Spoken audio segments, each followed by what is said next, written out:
연봉이 2억 4천이라네요. 함승희 전 강원랜드 사장입니다. 그런데 떡볶이하고 군고구마까지도 접대비라고 해서 이 카드, 법인카드로 결제를 했다니까요. 이건 뭐 성격이 얘기하면 또 안 되고. 왜 이랬을까? 한번 잠깐 짚어주십시오. 한때 미스터 클린이라고 불렸죠. 함 전 사장. 알고 보니 법인카드 마니아였나.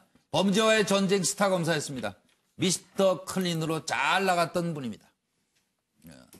동아은행 비자금 사건 수사 등 아마 어르신들은 다 기억나실 거예요. 예. 동화 아닌가요? 동화입니다. 동화입니다. 이거 제가 지금 읽으면서 순간 이거 저희가 표기 잘못한 건 죄송합니다. 이거 동아은행입니다.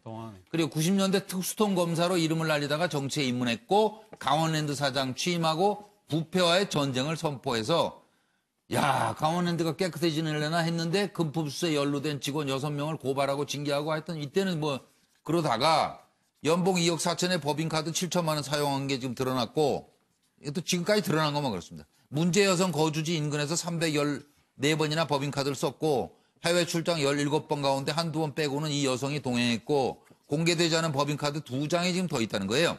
송기현 의원은 스케이트장에서 파는 군고구마도 접대비로 썼더라. 개인적으로 아주 방만하게 쓴 것이다. 법인카드 취재 기자는 박근혜 정권의 핵심 실세라 외부 유출이 잘 안 됐던 것 같다는 의견입니다. 들어보시죠. 제가 지난해 채용비리에 묻혀서 부각되지 않았지만은 강원랜드 안에서는 고객과는 사실로 인정됐던 내용입니다. 네. 이거 국감에서도 제기를 하셨는데 채용 비리가 워낙 크다 보니까 좀 묻혔던 거예요. 그렇습니다. 그렇죠. 네. 그래도 이제 가장 소극적으로 추산한 금액이 3년 동안 약 7천만 원 정도 되는 것으로 저희는 확인했습니다. 연도별로 하나씩만 이제 대표적으로 보면 2015년도에는 리츠칼튼 호텔에서 63만 원을 사용하고 나서는 두 차례로 나눠가지고 카드 2개로 나눠서 계산합니다. 그것도 비서실 직원 명의로 된 카드로 이제 2개로 나눠서 계산을 하죠. 그리고 하나는 부서 회의비, 하나는 접대비. 2016년에도 여의도 63빌딩에서 100만 6천 원을 사용하고 난 다음 마찬가지로 2개로 결제합니다. 카드 2개로. 그 나눠서 내는 건 왜 나눠서 결제하는 거예요? 뭐 금액이나 이런 부분이 있죠. 한도도 있고. 그 인사청탁이나 그 기업 내부의 비리라는 건 사실 우리나라 공기업이면 거의 다 갖는 이제 문제점인데 각종 사장을 비롯한 각 임원들은 나름대로의 흔한 말로 이제 백을 동원해서 그 자리를 차지하고 그 자리를 차지하고 나니까 이제 그게 통로가 돼가지고 각종 사업 이권에 또 개입하고 이렇게 되니까 뭐 위에서부터 썩으니까 밑에는 연쇄적으로 썩는 거죠. 그래서 그동안에 모든 공기업 중에 거의 그 청렴도 평가에서 꼴등을 해왔더라고요. 그래서 제가 가서 제일 먼저 해야 할 일이 말하자면 이제 부정부패를 없애고 부정부패의 원인이 되는 패거리 문화를 없애고 이 두 가지의 역점을 두었습니다. 네, 이제 아까 그 조금 어려운 얘기해서 그냥 법인카드로 왔으니까 간단히들 말씀해 주시죠. 뭐 고영식 교수님부터 하실래요? 뭐 제가 의문을 갖는 것은 지금 법인카드가 3개라는 거 아닙니까? 비서실 카드도요? 네, 그런 것 같아요. 근데 또 사장 개인 카드가 2개가 있는데 그건 또 안 팔게졌다는 거예요. 아니 그러면 저 함승희 사장은 5개의 카드를 갖고 있는 거 아닙니까? 자기가 마음대로 쓸 수 있는 돈을 쓸 수 있는 카드가. 근데 지금 개인 카드 혼자 이렇게 몰래 쓴 것은 지금 안 밝혀진 거 아닙니까? 법인 카드만 밝혀진 거고. 그렇죠. 그러니까 저분이 원래 미스터 클린으로 이렇게 알려졌지 않습니까? 동아은행 수사다 뭐 이렇게 하는데 정치를 하면서 특활비를 많이 쓰셨나 그때? 그때부터 돈에 대한 감각이 조금 돈 감각이 없어갖고 나라 돈 이거 먼저 본 사람이 임자다. 이런 생각을 정치를 하시면서 하셨는지 미스터 카드가 된 것 같아요. 그러면서. 아니면 뭐 강원랜드 자체가 도박판이니까 좀 그런 그런 생각을 하셨는지. 강원랜드까지 끌고 들어가지 마세요. 아니 강원랜드 사장하면서 뭐 어떻게 보면 제멋대로 쓴 거 아닙니까? 그렇긴 해요. 더군다나 그 자기 개인적인 뭐 그 포럼 올해라는 걸 뭐 아마 싱크탱크 비슷하게 만드는 것 같아요. 거기 여성 사무국장 30대 여성 사무국장하고 312번을 만나서 썼다는 거 아닙니까? 그게 뭐 돈만 해도 한 7천여만 원 쓰고 외국 나갈 때는 왜 계속 그 여성을 또 동행을 합니까? 제가 볼 때는 너무 참 어이가 없어서 네. 쌈짓돈 정도를 벗어나서 좀 어떻게 보면 파렴치범 아닌가 보여지고 저런 거야말로 예. 수사를 해야죠. 뇌물 아닙니까? 뇌물 뭐라고 합니까? 횡령 아닙니까? 횡령. 아, 그렇죠. 범죄용으로 공금. 말하면은 네. 공금을 뭐 제멋대로 쓴 거 아니에요. 그 서 변호사님 이어서 답해 주세요. 이거 어떻게 횡령죄예요. 돼요? 횡령죄. 검찰이 수사해요? 어떻게 돼요? 예. 제가 보기에 뭐 수사 저는 돼야 된다 보고요. 네. 제가 이게 가장 문제 삼는 거는 그럼 이게 왜 이제 와서 과연 이게 적발되었는가? 이제까지 이게 몇 년 동안 이렇게 흥청망청 썼는데 왜 이게 무사 통과됐는가? 그리고 이제 이런 이게 의문이 드는데요. 그만두고 나서 이제 예. 제가 보기에 카드 쓴 내역을 쭉 세 가지로 분류가 되더라고요. 뭐냐면 이게 상급 관청이 있잖아요. 예를 들어 이게 산자부라든지 상급 감독 기관에 대해서 접대 같은 게 있잖아요. 부당하게 룸살롱이나 이런 게 부당하게 쓴 게 하나 유형이 있고요. 이거는 제가 보기엔 뇌물이나 김영란법에 위반될 수도 있는 이런 유형의 부당 사용이 있고 그다음에 직원들끼리도 흥청망청 자기들이 법인카드 용법에 맞지 않게 써버린 그럼 이게 감사든 뭐든 한통속이 되니까 감사가 제대로 이게 사장이 법인카드를 감사를 안 하는 거예요. 이거는 이게 감사의 직무유기입니다. 이것도 이게 문제되는 거고 마지막으로 이게 가장 큰 문제 삼는 거는 완전하게 개인적으로 써버린 거 있잖아요. 예를 들어 이게 그 뭐 포럼에 사무국장과 근처에서 이게 뭐 314번 썼다는 거 물론 이거는 조사는 해봐야 돼요. 제가 보기에 아주 확실한 건 아니지만 뭐 이게 떡볶이라든지 고구마라든지 완전히 개인적으로 써버린 거 있잖아요. 이건 이게 누가 봐도 명백한 횡령입니다. 제가 보기에 이거는 강원랜드는 이게 국민의 혈세로 운영되는 공공기관이에요. 따라서 이게 저는 검찰이 지금이라도 이게 철저하게 수사해서 금방 이게 밝힐 수 있거든요. 사용 내역을. 아니, 누구 고소 고발이 있어야 되는 거예요? 그건 이게 아니에요. 이건 이게 직권으로도 얼마든지 수사 가능하다. 가능하기 때문에 검찰이 저는 이게 수사에 나서야 된다 봐요. 아, 예, 알겠습니다. 그럼 양무석 박사는 뭐 네, 지금 참 이게 우리 서 변호사 이야기 들어보면 이게 참 모든 게 업무론인데 왜 지금 밝혀졌냐? 이게 지금 경향신문에서 그 정보 공개 청구를 해가지고 알려진 내용입니다. 그래서 아마 마땅하다고 그럴 줄 알았더니 경향신문에서 이제 이게 뭐 제보가 들어왔던 모양이죠. 그러니까 그 경향신문에서 이제 정보 공개 청구를 해가지고 이제 받은 내용이고 아직까지 사장이 쓴 카드 2장은 받지 못했는데 이걸 갖다가 왜 지금 이 시기에 아니 늦게 밝혀진 게 그게 아니고 저는 이게 상급기관이나 감사가 다 한통속이 돼서 안 했다 이걸 문제 삼는 거예요. 과거 정권의 문제를. 하여튼 sorry. 네. 양 박사 서 박사래. 서종 변호사 말은 뭐든지 하여튼 지금 약간 편하게. 아니 차명진 전 의원이 없으니까 제가 너무 힘들어요. 참 왜 건드려 또. 화요일 멤버도 만만찮아요. 정진학 교수님 하실래요? 저는 무슨 생각이 들었냐면요. 그 함승희 전 그 강원랜드 사장 또 하나의 얼굴을 보여준 거죠. 그러니까 작년에 함승희 강원랜드 사장이 뭐라고 그랬냐면요. 이른바 강원랜드 채용비리 문제 때문에 사이가 들썩들썩했잖아요. 그때 이 함승희 그 공기업 사장일 때죠. 미개한 범죄가 발생했다 그랬어요. 그래서 그때 얻은 별명이 이른바 뭐 미스터 클린 뭐 이런 소문까지 얘기가 들었어요. 근데 이번에 이제 밝혀진 거 아닙니까? 또 하나의 미개한 범죄가 발생한 거예요. 여기 뉴스와이드에 와서 인터뷰하면서 제가 참 이 땅에 존경할 만한 분인데 부정부패는 다 때려잡을 것처럼 얘기했다니까요. 미스터 더티인 게 확인된 거잖아요. 근데 참 민망해. 그런 또 하나의 얼굴을 보여준 거고요. 이런 근저에는 뭐가 있냐면요. 강원랜드가 공기업이잖아요.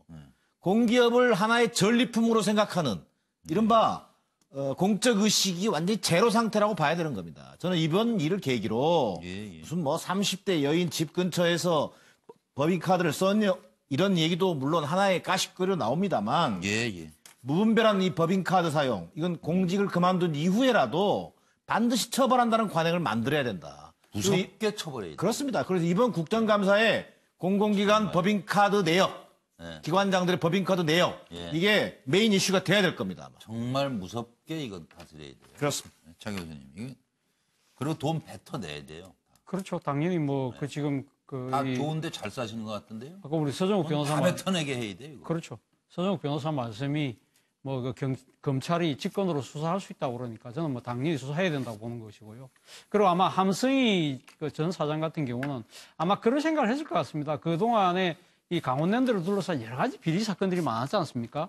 그 구체적인 내역들은 다 나오진 않았습니다만은 전임 사장들 같은 경우 제가 뭐 이거 지금 이렇게 이 단정적으로 이야기하긴 그렇습니다만 복마전이에요. 조금 복마적인 성격이 있고 그리고 앞에도 전임 사장들, 전임 임원들도 아마 그 업무 추진비 명목으로 나와 있는 법인 카드를 상당히 마음대로 이렇게 펑펑 쓴 그러한 부분들에 대해서 아무런 문제 없이 넘어갔다. 뭐. 그렇기 때문에 왜 내가 뭐 설사 이렇게 걸릴 일이 있을까 생각했을 것 같고요. 지금도 아마 본인이 좀 억울해하는 그런 생각을 갖고 있는 것으로 지금 보도가 되고 있거든요. 그러니까 왜 나만 갖고 그러느냐는 생각을 갖고 있는 것 같습니다. 아무튼 이 지금 전체적으로 지금 이 혈세가 투입된 이 정부 공공투자기관들의 그 도덕적 해이 이 부분에 대해서는 뭐 항상 하는 이야기입니다만은 항상 이 좀 더 세심하게 정부가 좀 이 관리를 할 필요가 있다는 생각이 듭니다. 그러게. 정태훈 의원님. 요번에 제가 놀란 거는 강원랜드 가서 강의하면은 450만 원까지 받을 수 있다는 사실을 내가 처음 알았어요. 500만 원인가 뭐 많으면 그렇게 줬다는데. 500만 원에서 10만 원이나 50만 원 빼고. 세금 빼고. 예. 예. 그래서 저도 한번 강원랜드 가서 한번 강의를 좀 하면 좋지 않겠나 생각을 좀 해봤고요. 네. 알만한 사람도 많던데요. 뭐 거기 가서 강의하고 500만 원. 지금 사실은 함승희 사장뿐만 아니라 지금 현 강원랜드 사장도 회사 내부로부터 사내 접대 문제로 고발이 당한 상태입니다. 그래서 아까 제가 지나치게 많이 떠들어서 간단히 한 말씀만 더 드리면 법인카드를 통상 써본 사람은 저렇게 안 쓰거든요. 무슨 떡볶이, 막 이런 거 법인카드를 안 쓰거든요. 그래서 법인카드를 안 써본 사람이 쓴 게 아닌가. 참 클린한 분이어서. 네. 그런 생각을 좀 해봤습니다. 근데 카드를 여러 개.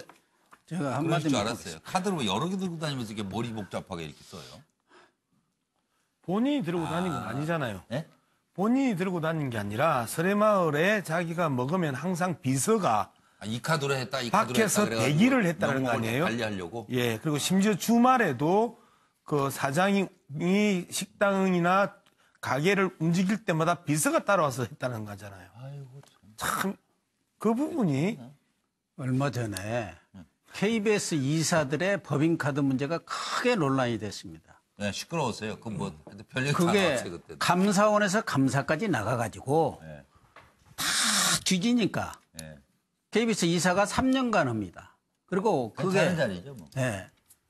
연락이 없어요. 저는 그런 데 가면 가라고. 월 법인카드 쓸 수 있는 한도가 100만 원이에요. 100만 원. 그러니까 1년 내에 써봤자 1200입니다. 그런데 3년간 그 이사 2명이 문제가 됐는데 그분들이 기껏 말하자면은 저렇게 사적으로 말하자면 공적으로 쓰지 않은 걸로 나타난 액수가 200만 원인가 300만 원이에요. 감사에서 걸린 게. 그때, 3년간 전부 합해 본 게 매달 10만 원도 안 쓴 거예요. 근데 함성희 씨 저분은 어마어마하게 돈을 써댄 거 아닙니까? 지금 그걸 비교해서 뭐 하자는 거예요, 지금? 저렇게. 적게 썼다고. 아니, 그렇게 엄하게 다스렸으면은 저런 분에 대해서도 엄하게 다스려야죠. 미리 막았어요. 그런 분이 지금 함성희 씨 뿐이겠습니까? 공기업 사장들 거의 비슷비슷해요. 예, 그렇습니다. 하여튼 뒤끝이 안 좋아요. 인생 끝나봐야 하는데 잘들 마무리하십시오. 조비오 신부님께 거짓말쟁이, 사탄 이렇게 비난하는 것은 전두환이 아니고 비서관인 민정기 내가 쓴 것이라고 당당하게 얘기했습니다. 전두환 온전한 정신에 썼다. 그랬던 민정기 비서관이 아니다. 내가 썼다. 이렇게 주장하고 나섰습니다. 10월 1일에 법원에서 출석명령 내렸는데 갈지 안 갈지 그것도 같이 말씀해 주시기 바랍니다. 치매 전두환 회고록인가? 내가 썼다는 전 비서관. 과연 실체가 뭘까요? 불출석하겠다. 2013년부터 알츠하이머를 알아서 재판에 나갈 수가 없다. 그럼 알츠하이머 환자가 2010년에 회고록을 썼나요? 이렇게 법원에서 참 이해하기 어렵다. 그러자 민정기 비서관이 조비오 신부 사탄 표현 그건 내가 썼다. 저자가 직접 쓴 회고록 얼마나 있겠나? 응? 회고록 수사기록 토대로 쓴 것일 뿐이다. 전두환 전 대통령 인지 능력 현저히 떨어졌다. 박근혜는 기억해도 5.18은 기억을 못할 것이다. 이건 또 왜 이렇게 박근혜는 기억해도 5.18은 기억을 못할 것이다. 이렇게 얘기해요. 5.18 재단에서는 광주 오는 게 무섭냐? 회고록 작성 민정기를 그런 고소 고발할 걸 검토한다. 80년 잘못된 선택처럼 용서의 기회를 지금 날려버린 것이다. 이순자 여사는 광주 법원 공정성을 못 믿겠다. 전두환 측 변호인은 재판 이송 신청 광주지법이 아닌 데로 옮긴다 그 얘기죠. 다시 할까 생각 중이다. 법원은 10월 1일에 나와라. 전두환 회고록 아닌 민정기 회고록 아냐? 역사로 장난하나? 회고록 아니고 소설이었네.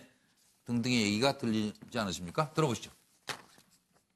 전 대통령은 퇴임하시고 나서 해고로 쓰시겠다고 2000년부터 구술 녹취도 하고 하는 식으로 준비한 그 2000년부터 했으니까요. 알츠하이머 증세가 나타났던 2013년까지는 13년의 세월이 흐른 겁니다. 그러다가 이제 그 2013년에 전 대통령 스스로도 이게 좀 기억력에 문제가 있다고 생각하시니까 그 2013년인가 14년 그 무렵에 저를 찾아가지고 이제부터는 이게 초과가 됐으니까 민 비서관이 이걸 책임지고 맡아서 완성하라. 전적으로 이름한다. 그래서 그 후로는 내가 맡아서 책임지고 원고를 완성한 겁니다. 그 과정에서 전 대통령 전혀 여기 개입을 안 했어요. 박근혜가 대통령이 어떻다는 거는 전 대통령이 수십 년 동안 했기 때문에 알지만은 1980년 광주에서 어떤 일이 있었다는 건 전 대통령은 전혀 알 수가 없는 상황이고 기록과 자료를 보고선 그 회고록에 작성됐기 때문에 거기 관해서 질문이 나오게 되면 대사 맞을 수가 없는 거예요. 조비오 신부를 가리켜서 뭐 사탄이라고 한 것, 또 거짓말쟁이라고 한 것, 이 부분은 그럼 전두환 전 대통령의 워딩입니까? 아니죠. 그거는 내가 나도 확실히 기억은 없는데 요거는 막판에 마지막에 제가 마무리 작업할 때 그런 표현을 쓴 것 같은데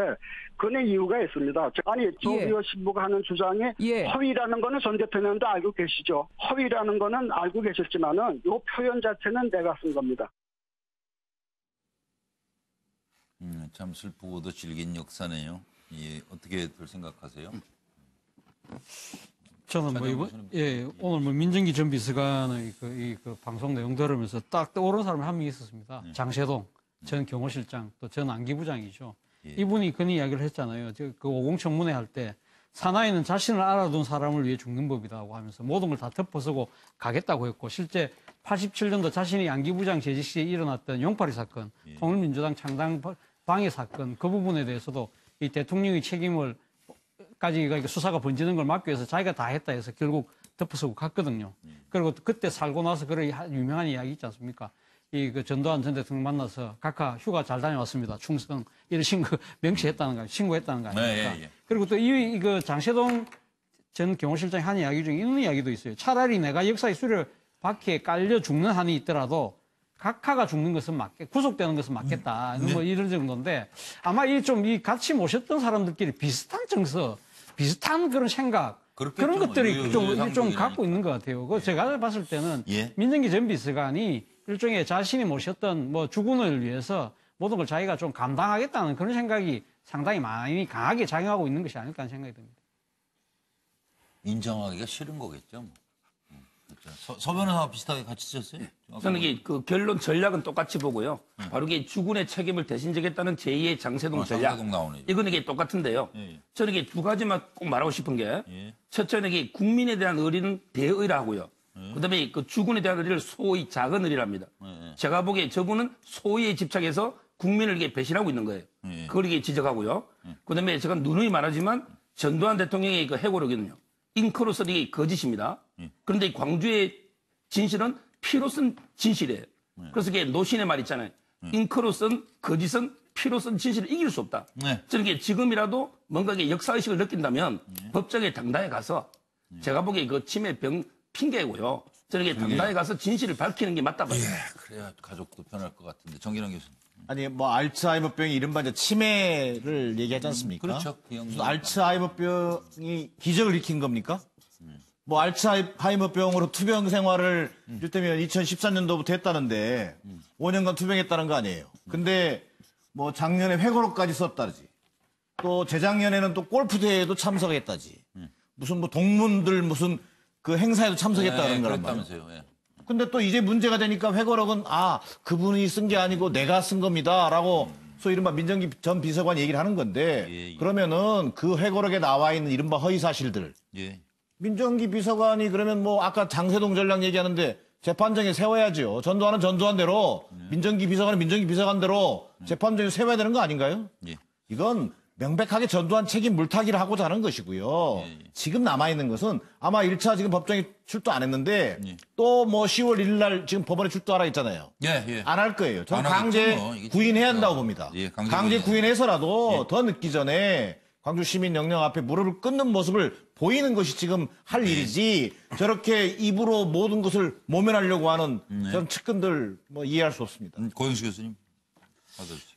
저는 전두환 씨의 그런 측근들 행동을 보면서 MB하고 비교가 되더라고요. 전두환 씨가 원래 손이 크다는 얘기가 재임 씨 그 이유도 있었는데 MB 쪽 사람들은 다 그런 배신의 얘기를 하는데 저쪽은 어쨌든 그렇게 충성을 보이는 것은 좀 특이하다. 네. 두 사람 간에 뭐 인간적인 차이는 있었던 모양이다 하면서도 인간적인 지금 차이일까요, 그게? 민정기 씨가 하는 얘기는 어떻게 보면 궤변입니다. 또 예, 맞아요. 궤변이. 기자회견인가 뭐 얘기하는 거 보니까 예. 광주 현장에 안 가서 잘 모른다고 그러던데. 그 당시 전두환 씨가 모든 권한을 갖고 있는 건 천하가 다 아는 거 아닙니까? 헬기에서 기총소사한 거 현장에 가야만 아는 거 아니잖아요. 모든 지휘권은 전두환이었어요. 그 당시에. 그러니까. 그걸 뭐 다 하늘이라고 땅이라고 다 아는데 뭘 잊어가지고. 그러니까 지금 자기가 해고록을 다 썼다고 얘기를 하면서 어떻게 보면은 전두환 씨가 빠져나갈 그런 구명을 만들어주면서 물타기를 하는 것 같은데 뭐 앞서도 얘기가 나왔습니다만은 정말 전두환 씨가 이제는 참여를 하고 역사의 진실을 밝힐 마지막 기회를 잃지 말기를 당부, 권고를 드립니다. 뭐 이미 5.18은 기억을 못 한다는데요. 양 박사님. 방금 녹취록 들으면요. 민정기 비서관이 상당히 갈등하는 표현들이 나옵니다. 그 사회자가 조비오 신부를 가리켜서 사탄이라고 한 것, 또 거짓말쟁이라고 한 것, 이 부분은 전두환 전 대통령의 워딩입니까? 그러니까 아니죠. 그거는 내가 봐도 확실한 기억이 없는데 이거는 막판에 마지막에 제가 마무리 작업할 때 그런 표현을 쓴 것 같은데 라고 하면서 확신을 못 줘요. 확답은 안 했어요. 그 다음 질문에서 이 표현은 내가 쓴 겁니다고 확신을 합니다. 자, 이 부분은 이미 많이 알려졌고 쟁점이 됐던 내용입니다. 그러면 질문하자마자 이거는 내가 쓴 겁니다라고 민정기 비서관이 이야기를 하고 준비하고 나왔을 법한 내용인데 다시 질문을 던지니까 그런 표현을 쓴 것 같은데. 근데 이게 내가 봐도 확실히 기억이 없는데 이러고 하면서 버벅거린단 말이에요. 뒤집어 쓸까 말까 에라 모르겠다 장세동 따라서 뒤집어 쓰자 하는 아주 짧은 시간에 민정기 비서관의 심리 상태를 보여주는 대표적인 워딩이었다. 심리 분석이었습니다. 예, 감사합니다. 자, 정태근 저는. 앞에서 다 말씀해 주셨고요. 제가 이제 전두환 씨와 그 측근들에게 당부드리고 싶은 것은, 그러니까 민정기 비서관 얘기를 다 100% 인정한다고 하면 벌써 알츠하이머가 진행된 지 5년 됐다는 거 아닙니까? 이제 시간이 많이 없습니다. 그래서 전두환 씨의 집권 과정에서 12.12, 5.17 그리고 87년 6월 때까지 너무 많은 사람들이 희생됐고 너무 많은 사람들이 고통을 당했습니다. 이제는 정말 시간이 많지 않기 때문에 진심으로 사죄를 구하는 행동을 좀 하셔야 될 것이 아닌가 이런 말씀드리고 싶습니다. MBN 뉴스와이드 생방송으로 진행해드리고 있습니다. 7시가 넘어서 지금 7시 13분이고요. 저희가 다루고자 하는 내용은 4가지나 지금 남아있는데 하나당 한 2분씩만 하시고 그냥 바로바로 넘어가는 것도 시청자들께 좋은 정보가 될 것 같아요. 보물선 얘기하겠습니다.